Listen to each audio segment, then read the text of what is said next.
Thanks very much, ladies and gentlemen. It's great to be here. It's great to see so many people who are in the manufacturing sector and who are supporters of the manufacturing sector.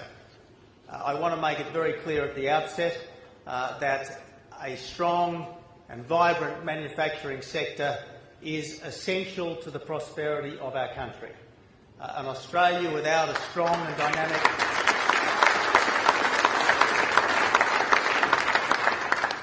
manufacturing sector would not be a first world economy, and the last thing that any politician would want to see is Australia slipping out of the ranks of first world economies. And I thought it was very important that I should start my few remarks tonight with that statement, because I know that's a statement that my friend and colleague Mark Dreyfuss would agree with.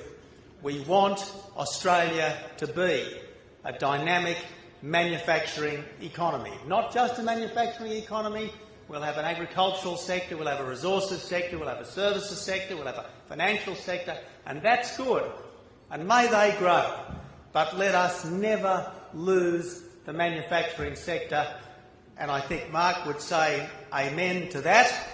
And I'm pleased that we agree on this, because, Mark, I'm sorry, you probably won't agree with much of what I'm now going to say. Because, ladies and gentlemen, when I look out at these representatives of the manufacturing industry of Australia, I don't see the representatives of big emitters, let alone big polluters. I see big employers. I see creative innovators. I see the people upon whom our modern way of life absolutely depends. If we didn't have a steel industry, if we didn't have an aluminium industry, if we didn't have a cement, a glass, a plastics industry, and if we didn't have all the other businesses that make use of those products, it's not just that we wouldn't be a first world economy, we wouldn't be a modern society. So I am all in favour of sustainability. I want sustainability. But I don't just want environmental sustainability, I want sustainable industry and sustainable manufacturing industry in this country. And there's not always a lot that government can do about the high dollar, about tough markets, about bolshy customers, and about difficult unions. But what we can do is avoid hitting you with unnecessary burdens. I think what the manufacturing sector of Australia needs is not necessarily protection, but by gee, it needs encouragement. And what it doesn't need, in my opinion, is a big new tax. Now, ladies and gentlemen,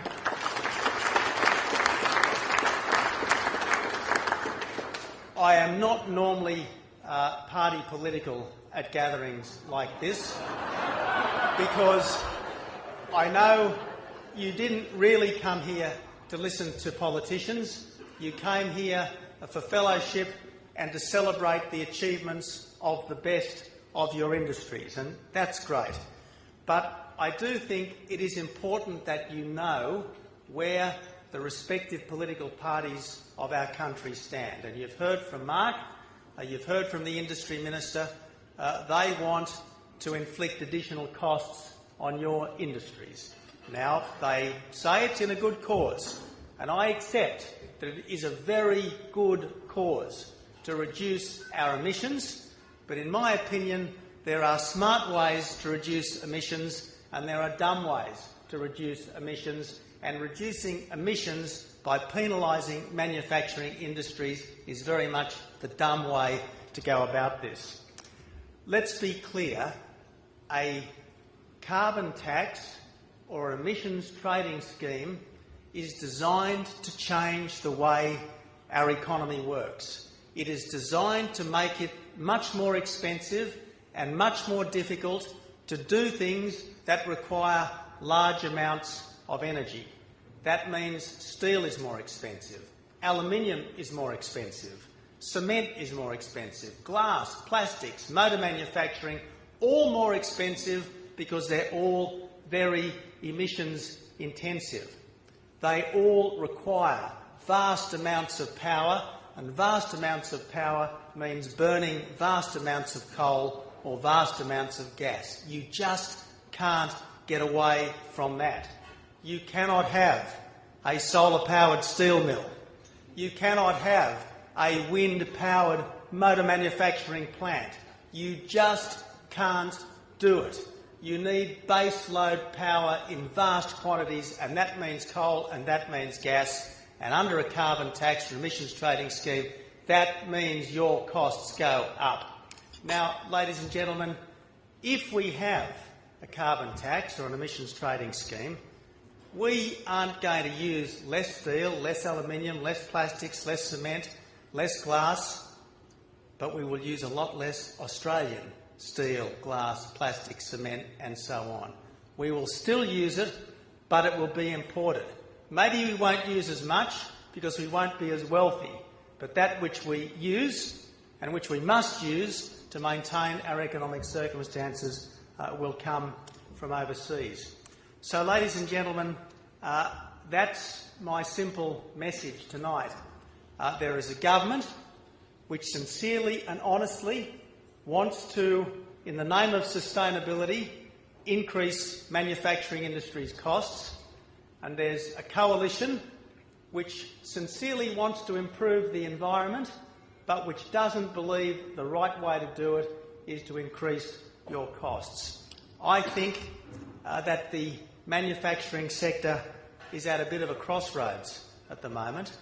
I think this bid to bring in a carbon tax followed by an emissions trading scheme is a watershed for the whole of the manufacturing sector. Not for nothing did 39 of the biggest manufacturing businesses in our country write a joint letter to the Prime Minister saying a one-sided, unilateral carbon tax or emissions trading scheme would cost jobs, damage competitiveness and hurt Australians' standard of living. It's almost unthinkable that so many businesses would have come together on this issue, but they did. People who are normally competitors, normally rivals, came together on this issue, and I want to say that there'll be many things that you won't agree with me on, but I agree with you on this, that this is a very bad tax. It can't be fixed, it has to be fought. And if it's not fought, the manufacturing sector in this country, I regret to say, is almost certain to die. And I think this is as stark as that, the choice that you face. Do you fight or do you die? Now, there are a lot of young people in this room who've got a big future ahead of you, and I hope that you won't let your industries and your sector wither and die because you just accept this thing which should not be accepted. I just have two further comments to make, ladies and gentlemen.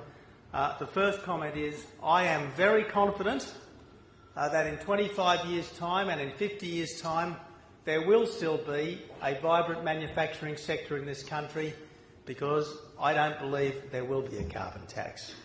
I will fight it as long as there is breath in my political body, and I think that you will fight it because that's the only choice you've got. Secondly, I want to say that it is very encouraging to see so many of you come together to salute innovation, to salute creativity, because it's not just the finances sector, it's not just the arts, it's not just the resources where Australians are creative. We are creative everywhere, and as long as we have a manufacturing sector, we will have a creative manufacturing sector. It's great that you celebrated tonight. I congratulate everyone who is going to be honoured. I particularly congratulate the winners, and I wish you a long and successful future.